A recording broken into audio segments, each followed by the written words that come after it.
मुझे एक lady I US में, बोलती है कि एसिडिटी बहुत ज़्यादा है, वेट रिड्यूस करना है।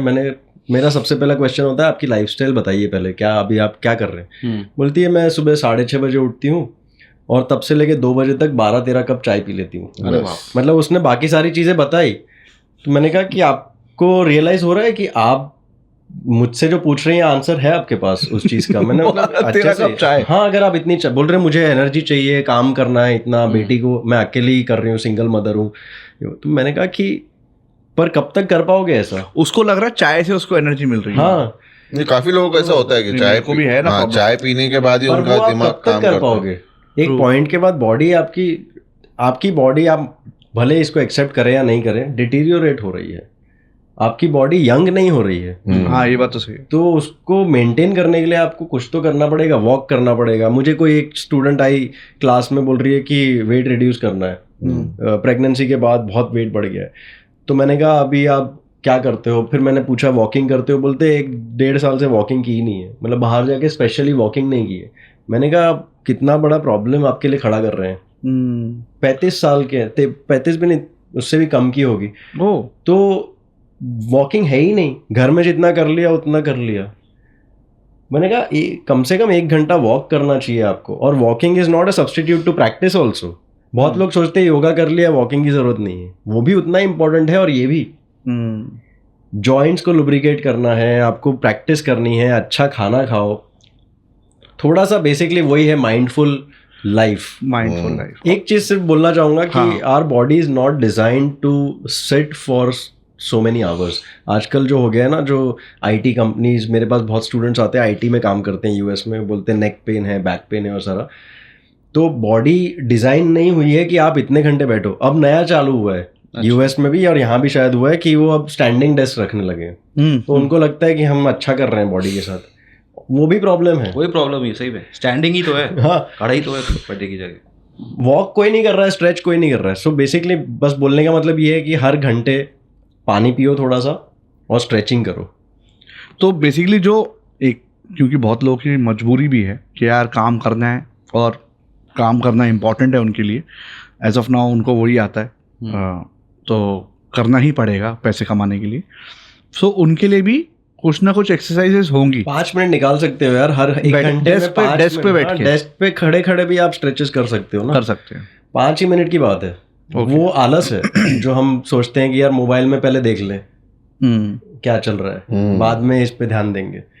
वो चीजें चलती ही रहने वाली है। ये है, चलना बंद हो गई तो बहुत प्रॉब्लम हो जाएगी। हाँ, सही बात है। मेरा क्वेश्चन ये है कि कुछ ऐसे इम्पोर्टेंट लॉज हैं जो अपने इंडियन वुमेन्स को जानना बहुत ही ज़रूरी है। सो दो बहुत बेसिक लॉज ये है which was there in the earlier act also, जो भी नए जो अपना एक्ट एनैक्ट हुआ है 2024, उसमें भी है। फर्स्ट इज दैट कोई वुमेन को आप अरेस्ट नहीं कर सकते before sunrise and after sunset. So we are looking at somewhere from 6 AM to 6 PM only you can arrest them. Okay, so उसके बाद अगर कोई अरेस्ट हो रहा है और you know you've been asked to come to the police station or anything, then there has to be a female officer who's doing that. Between this time. Okay.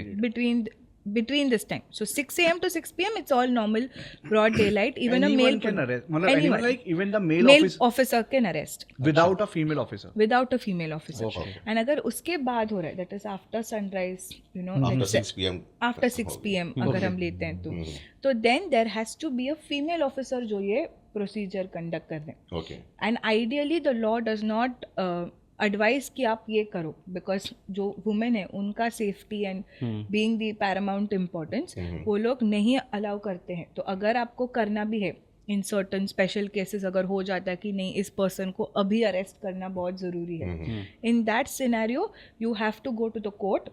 जो हमारे जुडिशियल मैजिस्ट्रेट होते हैं, you know the female officer has to make a case कि क्यों हम चाहते हैं कि ये औरत को हम during this time frame you know arrest करना चाहते हैं, एंड देन आपको वो कोर्ट ऑर्डर के साथ जाके उनको अरेस्ट करना पड़ेगा। So that is a very important thing कि you know, I mean, probably not an arrest. Even if you're threatened to do something like that, in some unfortunate situation, you have to always remember कि you have this right. 6 AM to 6 PM is that period जहाँ पे you know they can arrest you per se. बाकी inquiry or you just stopped in the road for anything, that obviously isn't, as a good police officer you might inquire. एक जो होता है ना कि entrepreneur बनना है पहले तो अपने देसी भाषा में तो लोग बोलते हैं यार धंधे में बैठ जा, वो भी एंटरप्रेन्योर होता है। So what do you think, क्या एक इंसान 4-5 साल जॉब करने के बाद में अगर बिजनेस में चला जाए तो वो बेटर है कि जॉब में चिपका रहे? नहीं, ये एक्चुअली फेयर कंपैरिजन नहीं है, क्योंकि ये नहीं है कि आपने 5 साल काम किया वो और आपने काम नहीं किया, वो डिसाइड करेगा। बहुत ज़्यादा अहमियत इसको दी जानी चाहिए कि इंसान का खुद का कैरेक्टर कैसा है। माइंडसेट। फॉर एग्जांपल सबसे बड़ी चीज़ है पेशेंस। अभी आप में पेशेंस जॉब करने की भी नहीं है, आप बिजनेस कैसे कर पाओगे?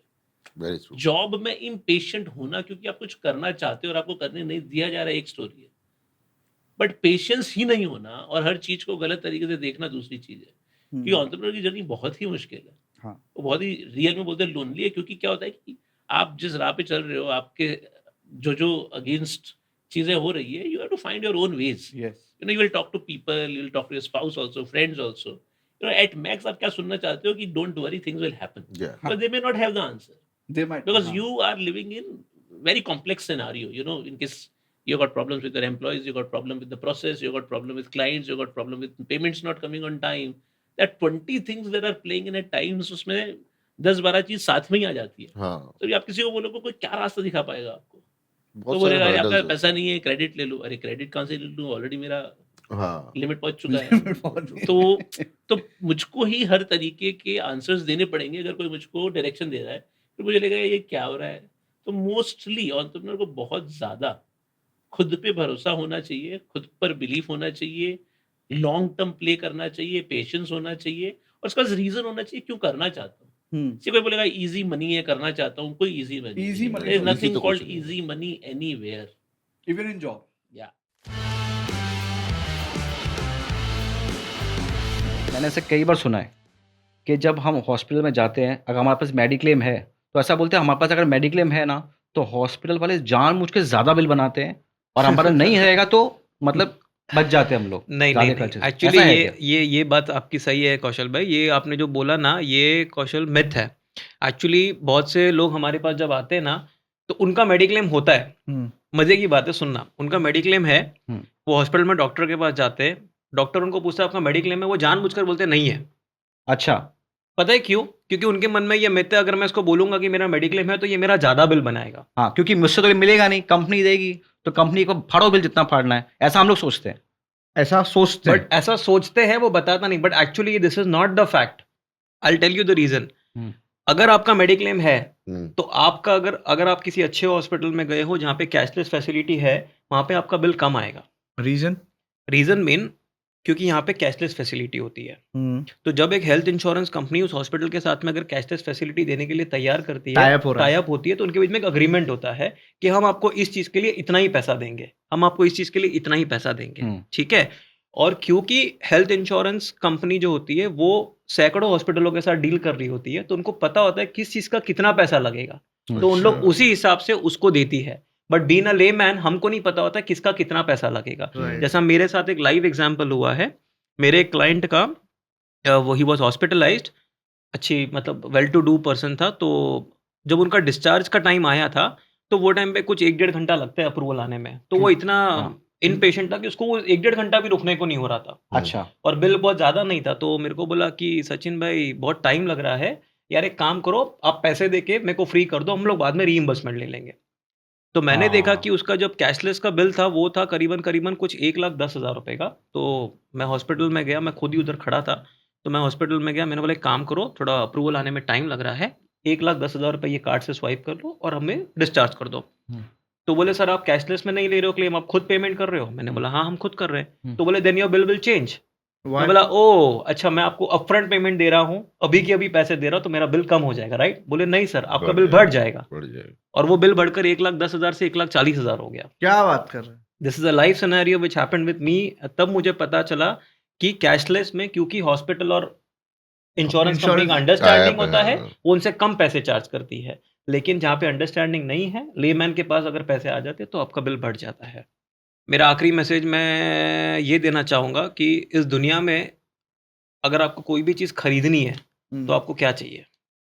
पैसा सुकून, पैसा चाहिए ना, आपको कोई भी चीज़ खरीदनी है तो क्या खरीदनी चाहिए? रहे। सुकून कैसे, सुकून से क्या मतलब लेकर तू? सुकून मतलब मेडिक्लेम खरीदेंगे तभी तो हमें रिलीफ मिलेगा, सुकून नहीं, मैं मिलेगा। मेडिक्लेम की मैं नहीं थोड़ा बात कर रहा हूँ, वैसे मैं चला बोल रहा हूँ गया। इस दुनिया में Philosophical कोई भी बातें चीज़ कर रहा है। खरीदनी हो। गुलजार में चला तू गया, फिलोसॉफिकल बकवास कर रहा है।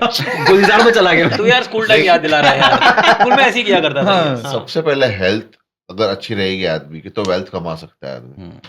तो हेल्थ इंश्योरेंस मेरे को लगता है सबसे पहले आदमी मेरा को- सिंपल सा सवाल है इसी को बॉस, बोलने इस थे, अपने को दुनिया समझ में में नहीं कोई आएगी। भी चीज आपको खरीदनी है यार तो क्या अबे चाहिए? पैसा चाहिए ना भाई, पैसा पैसा चाहिए, चाहिए। सिंपल है पैसा भाई। चाहिए। मारवाड़ी बंदा एकदम, देखो ना पहले ही नहीं, मारवाड़ी ब्राह्मण नहीं, बंदा है। ब्राह्मण बंदा है लेकिन एकदम बिजनेसमैन बंदा है ना, इसलिए बोला पैसा चाहिए। पैसा चाहिए। कोई भी चीज आपको खरीदनी है, आपको गाड़ी खरीदनी है, आपको कपड़े खरीदने हैं, आपको गोल्ड खरीदना है, आपको घर खरीदना है, हर चीज के लिए पैसा चाहिए। लेकिन बॉस अगर इंश्योरेंस खरीदना है ना तो खाली पैसे से काम नहीं होना है, चाहे वो लाइफ इंश्योरेंस हो चाहे वो हेल्थ इंश्योरेंस हो। अगर आपको ये दोनों इंश्योरेंस में से कोई भी इंश्योरेंस खरीदना है तो पहला तो आपकी एक अप्रोप्रिएट एज होनी चाहिए, आप एक सही एज में होने चाहिए। सही है। दूसरा आपकी हेल्थ अच्छी होनी चाहिए। अगर आपकी ये दोनों चीज परफेक्टली मैच होती है तो तीसरा आपको चाहिए पैसा। मेरे पास में अगर आज कोई कैंसर हुआ बंदा अगर आके बोलता है कि बॉस मेरा हेल्थ इंश्योरेंस कर दो, आई एम सॉरी मैं नहीं कर सकता, भले कितना भी पैसा हो। भले कितना भी पैसा हो उसके पास। और कर भी पाऊंगा तो मैं कुछ टर्म्स एंड कंडीशंस के साथ करूंगा कि बॉस हम तेरा कैंसर छोड़ के बाकी सब चीजें कवर करेंगे। या तो प्रीमियम इतना हाई होगा कि ये नहीं, प्रीमियम शायद नहीं होगा मेरे नहीं, प्रीमियम हो भी सकता है लेकिन मैं कैंसर कवर ही नहीं कर पाऊंगा। मतलब तेरे को कैंसर है, मैं कैंसर छोड़ के बाकी सब बीमारी कवर करूंगा, कैंसर कवर नहीं करूंगा। जबकि उसका मोटो क्या है कि मेरे को कैंसर के लिए चाहिए, मैं नहीं कर हाँ। पाऊंगा, है ना। बट अगर वही बंदा बेड पे लेटा हुआ है हॉस्पिटल के और उसको 100 किलो सोना खरीदना हो, खरीद सकता है, कोई रुकावट नहीं है। तो इंश्योरेंस बाय करने के लिए आपको एक अच्छी एज चाहिए, आपका हेल्थ अच्छा चाहिए। Health अगर ये अच्छा दोनों चाहिए। सही है तो आप तीसरा आपका पैसा काम आएगा। कोई 70 साल का 80 साल का आदमी आके मेरे को बोलेगा बॉस मैं तेरे को 4 गुना पैसे देता हूँ, मेरा लाइफ इंश्योरेंस निकाल दे 5 करोड़ का, मैं नहीं निकाल सकता हूँ। क्योंकि 80 साल का है, मालूम है 2 साल में टपकने वाला है। तो कंपनी थोड़ी ना बेवकूफ़ है कि इसकी फैमिली को 5 करोड़ रुपए देगी। 5 करोड़ हो गए। So coming back to the same point जो मैं बोल रहा था कि जितना जल्दी स्टार्ट कर लो Right. उतना Early अर्ली you- एज में आप चालू कर दो तो अच्छा है।